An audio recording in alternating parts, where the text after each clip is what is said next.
Hello everyone! Magandang araw po sa inyo lahat. Welcome back sa aming YouTube channel, Farm TV Realty Lopez. This is Luis Ibe, one of your site locators today. At ngayon po ay nandito pa rin tayo sa bayan ng San Narciso, Quezon. Ngayon po ay may sasay tayong property na may sukat or lawak na 8 hectares o hektarya. Itong property po ay mula sa town proper ng San Narciso, mga nasa 15 kilometers po ang layo. At mula naman po sa National Road, may mga nasa 3 kilometers po ang layo ng property. Ang property po ay magsisimula dito sa Madre Cacao na to. Bale, ito pong mga niyog na yan ay kasama na po. Papunta po doon ng property. Paikot po dyan. As you can see po, ang property ay may katabing ilog. Ayan po. Sa bandang dulo po yung pinaka-barangay road niya. Pero may daan din po dito ng barangay road. Ayan. Ito po yung ilog. Okay. Try nating libutin ang property.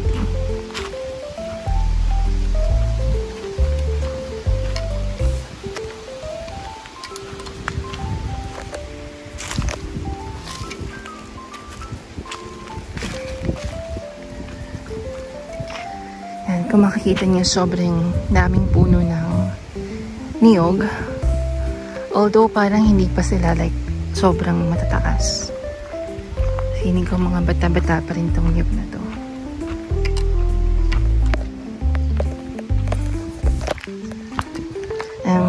Doon daw po sa bandang dulo ay may sapa.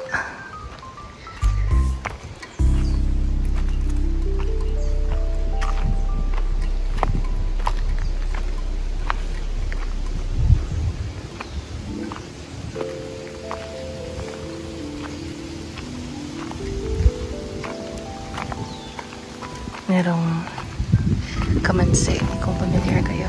May mahogany.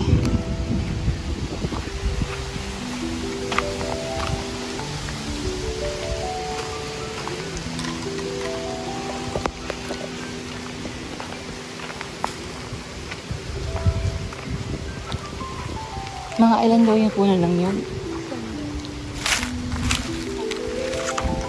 Ayan. Ang mga puno ng niyog po dito ay mga nasa 600 more or less po. Ito nyo naman, tinaw pa rin dito yung ilog kasi nga katabi lang siya ng property. Property natin ay may kalakihan din dahil na ito ay 8 hektarya. Dito sa part na ito ay pantayan siya. Flatland siya.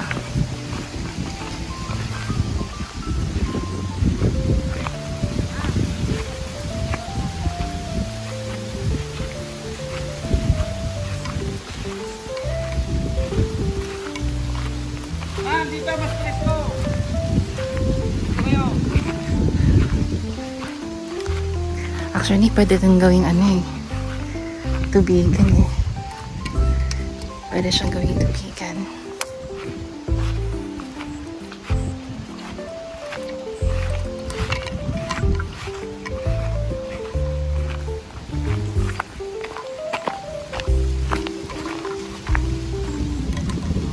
Hanggang saan po doon yung ano? Hanggang saan po? Hanggang po yung basta't yung walang tanim na nyug na yan, ma'am. Okay. Yung kabila na yun na may nyug, hindi na yung kasabog. Kasama pa po yung kabila na yun na nyugan. Ito ma'am, yung kabila na yan, kasama pa po yan. Hanggang doon sa may kabila guguntok na yun. Kabila doon. Atin pa po yan. Pero, area na yun. ito, hindi na po kasama yung may mga nyog. Yung mga niyugan daw po na yan, hanggang doon pa ay kasama po sa property. Pero itong part na to, yung mga niyugan na to, hindi na po siya kasama. Ayun na po yung pinaka-boundary ng property. Ayan. Kung makikita nyo naman, flatland tong part na to. Ayun nga, nasabi ko kanina, pwede siyang gawing tubigan. Lalo na't may ilog na katabi, so may source of water naman na. Hindi na kayo mahihirapan if ever. Ayan. Meron din mga batang puno pa ng saging. Mga maliliit pa. Ayan, kita niyo naman may mga kabuntukan sa paligid. Maganda siya actually. Maganda yung view dito.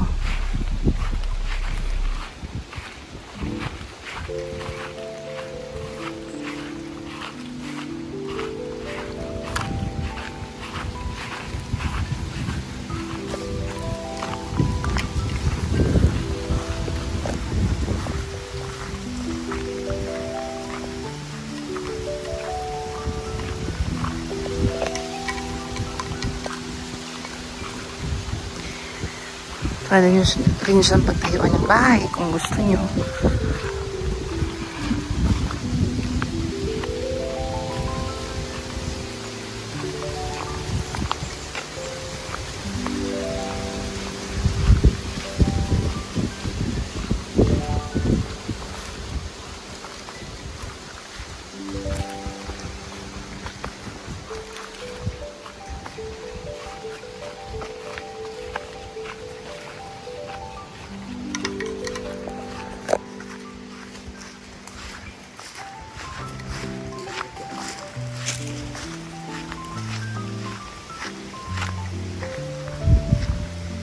Hindi ko alam kung ano itong mga ito eh. Mga ligaw na halaman yata.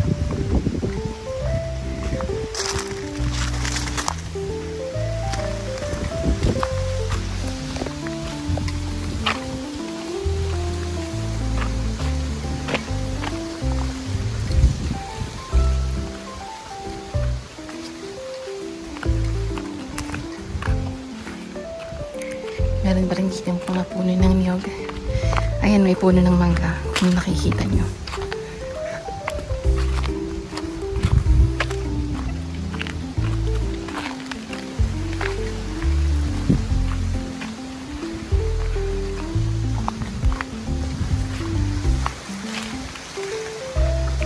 Malawak siya guys. Kung i-imagine nyo naman yung 8 hectares, ay malawak talaga siya.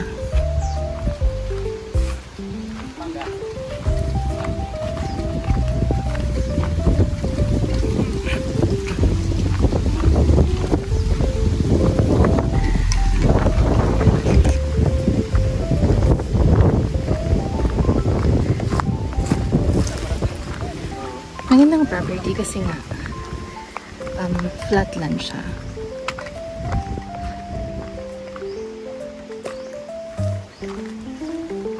Marami kayong pwedeng gawin, di ba, pag flatland.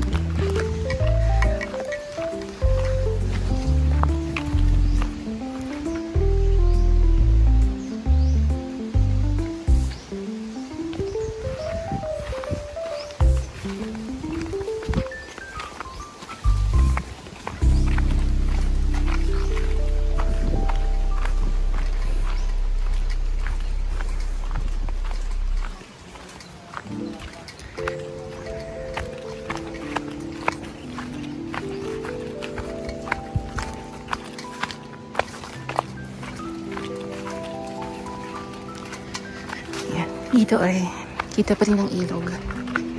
Nandiyan pa rin ang ilog. Katabi lang talaga siya ng property. Yung ilog natin.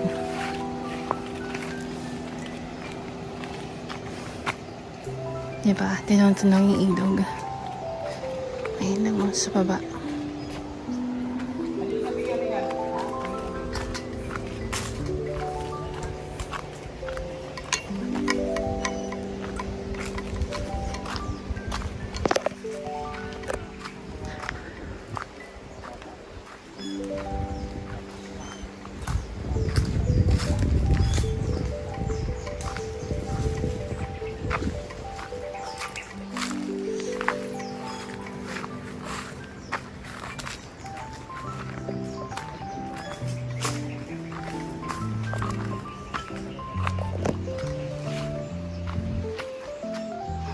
Diba? Ang ganda po ng tanawin dito.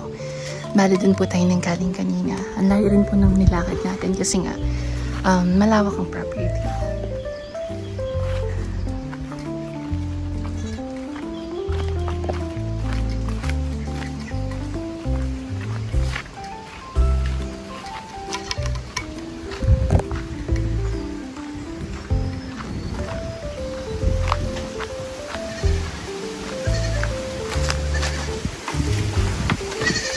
daming kambing.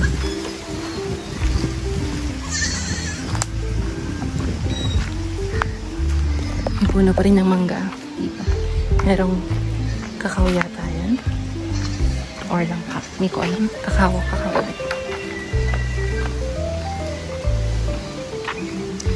Ito po ay Barangay Road na. Barangay Road na to. Ano? Ito ma'am. Ito ma'am. Barangay Road. Ito po po yung sakop na area. Pero Barangay Road na nga po ito. Ito po Barangay Road na po. Ayun nga po yung tinatanong ko.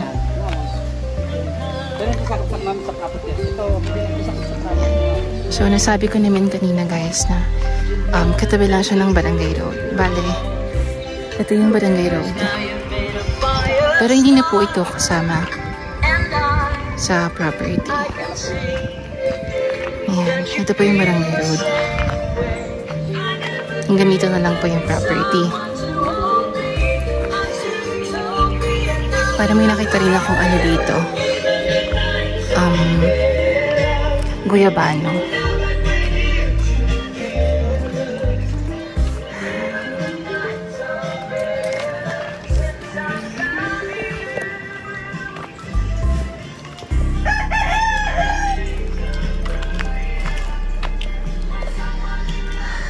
Alright, again po, kung meron kayong mga katanungan, mga inquiries, huwag po kayong mahihiyang mag-message o tumawag sa mga numero na nasa itaas.